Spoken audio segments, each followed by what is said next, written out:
Hello my beautiful butterflies, welcome back to my channel. If you're new here, my name is Beverly and it is lovely to see you today. In this video we're going to be talking about self-confidence and how it can be a mental health issue. So grab a cup of tea, let's get to it.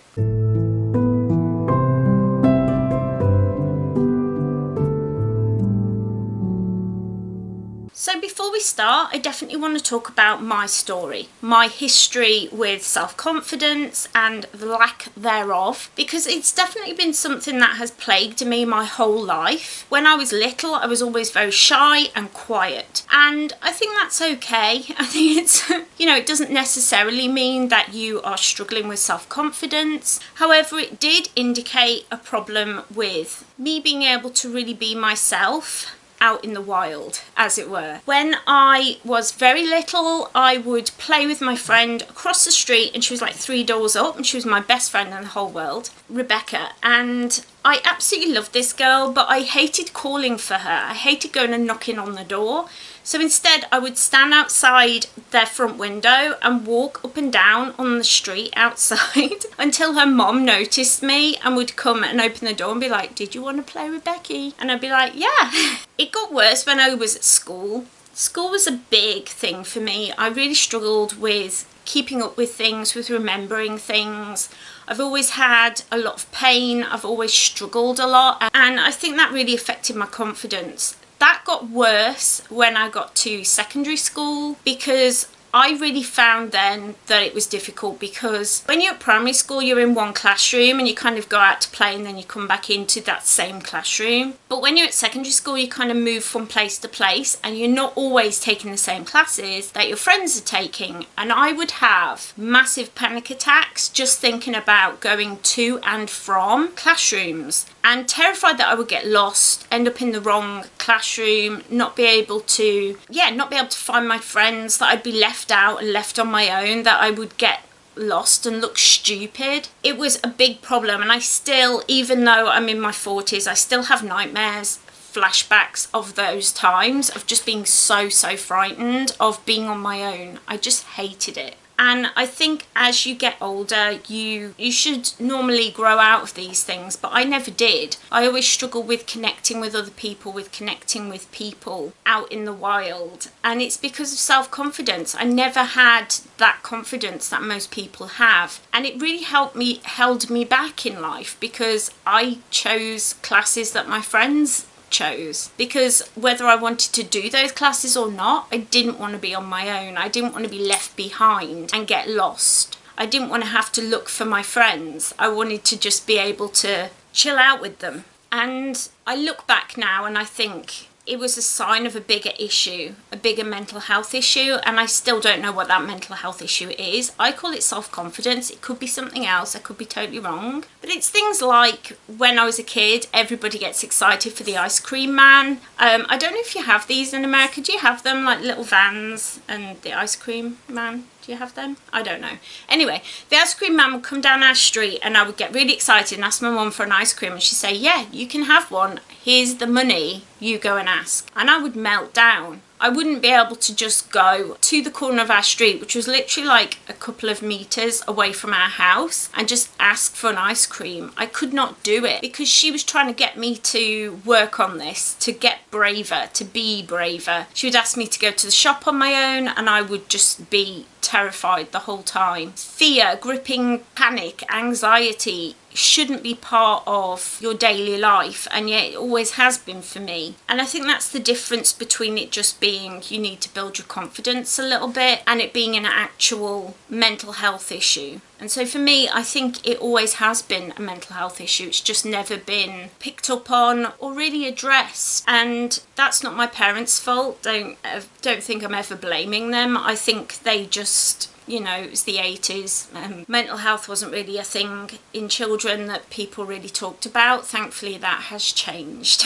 But I wanted to talk about what I have found has helped me, just in case you find it as debilitating as I do, because I still do. Like, I still really struggle with simple tasks tasks that should not bother me so much, but if it's anything to do with leaving the house, I am so scared. So the first thing is go and see a doctor if you want long-term help. But there are things that you can do for yourself that will help. And one of those things is cutting every big task into smaller tasks. So for example, if now I was to go to I still can't go to the ice cream man, please help me.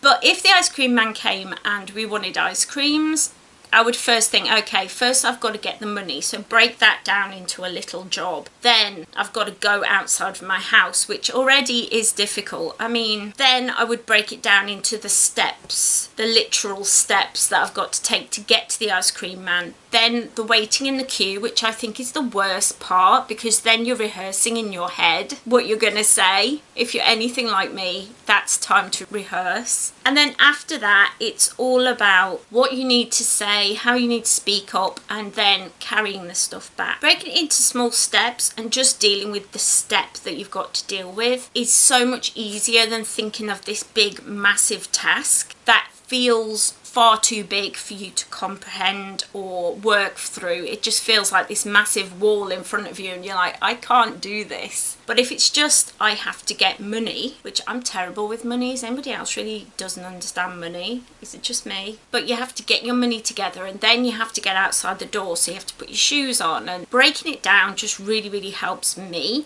And it was the best way that my therapist could think of to help me, and I think it is an amazing way of getting through things. And I apply it to anything that I'm afraid of, anything that I struggle with. I break it down into the smaller step and then from there work forwards. I find it works so much easier than anything else I've tried. Last of all, I would say speak up. Speak up to your family members, your friends, and tell them how you feel. Tell them, like, this is something I really struggle with and I could do with your help. Not just do the job for me, but go with me or help me or support me as I do it. Cheer me on from the doorway as I go and buy ice cream. But whatever it is, speak up and ask for what you need. Now, it might be that person doesn't understand. I mean, self-confidence is something that people don't really think of as a mental health issue. I don't know if it is an official mental health issue. Let me know if it is. But it's something that has always felt like it's just something that you're supposed to work on and grow at. Does anybody else ever feel like that? Like, oh, confidence, you know, she's a bit shy, she's a bit quiet, she'll be fine. You do get your confidence over time. And one of the biggest ways of doing that is stepping outside of your comfort zone and trying to do the thing that scares you. It's easier said than done, I know. But definitely let me know what you think. If you struggle with this, if you have ever found anything that's worked brilliantly for you, if it's something that you've worked on and now it's no longer an issue, I would love to hear all the things from you. So let me know down below all of your thoughts and feelings. I always love hearing from you. I just had a coughing fit. Oh, the joys. If you enjoyed this video, don't forget to head down below and leave it a cheeky little thumbs up so I know that you enjoyed it and I can bring more like it to the channel in future. And last but not least, why not head down below and click that subscribe button, become part of the butterfly family, get your wings. I would love to see you as part of the family here. We have a lot of fun, especially if you like my content. If you like my face, don't forget to head down there, click that little subscribe button, ring that little bell so you always know when I upload. I'm usually here Mondays and Fridays, my health permitting. I always do my very best to be here with you every week, twice a week. I really hope that you got something out of this video. I love talking about mental health issues. I've put together this playlist for you so you can check out more of my videos. Kick your feet up, have a cup of tea, why not? I really hope that you're having a really wonderful day today. I hope you're having a gorgeous week and the weather is nice. Take care everyone. I'll see you next time. Bye.